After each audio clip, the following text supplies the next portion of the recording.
विधान परिषदेत एकनाथ शिंदे आणि उद्धव ठाकरे आमने सामने आले। दानवे लढवय्ये ते कसे निवडून आले हे मला माहिती आहे असं एकनाथ शिंदेंनी म्हटलंय। तर दानवेंना उमेदवारी दिली तेव्हा काहींचे चेहरे पडले होते असं उद्धव ठाकरेंनी चिमटा काढला।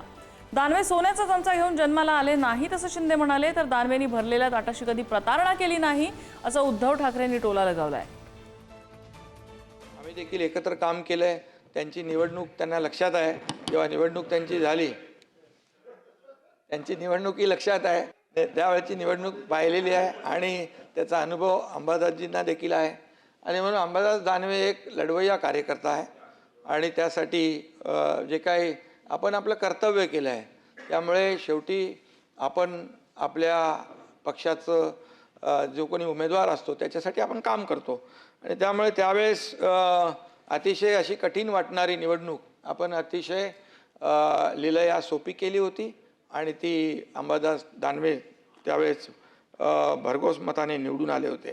आज आपल्या या सभागृहाचे विरोधी पक्षनेते आणि माझे सहकारी अंबादास दानवे आपल्या कारकिर्दीची पहिली या सभागृहातली टर्म पूर्ण करतात। मी निवृत्त होतात बोलत नाही, ते पूर्ण करतात। पूर्ण करताना अंबादास तुम्ही जरा जोरात मी पुन्हा येईन बोला, कारण त्याला एक महत्त्व आहे आणि आहे त्याच पक्षातनं।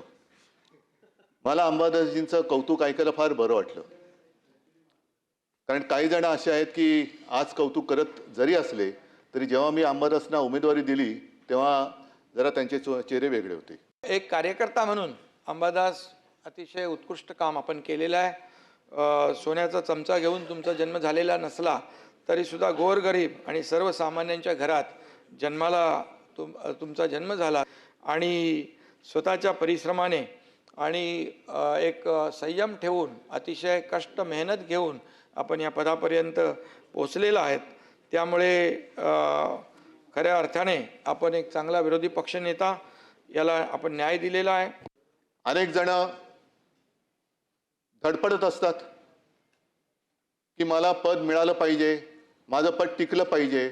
पद टिकवण्यासाठी म्हणजे आता जसा उल्लेख झाला की अंबादास तुम्ही सोन्याचा चमचा घेऊन जन्माला आला नाहीत, पण भरलेल्या ताटाची प्रतारणा पण केली नाहीत। ज्यांनी ताट वाढून दिले त्या पक्षाची प्रतारणा पण केली नाही। नाहीतर त्या ताटामध्ये जे आहे ते माझंच आहे, पण आणखीन मिळावं म्हणून आणखीन दुसऱ्या रेस्टॉरंटमध्ये जायचं असा अपराध तुम्ही केला नाही। त्याच्याबद्दल खास तुम्हाला सगळी जनता ही धन्यवाद देत असेल।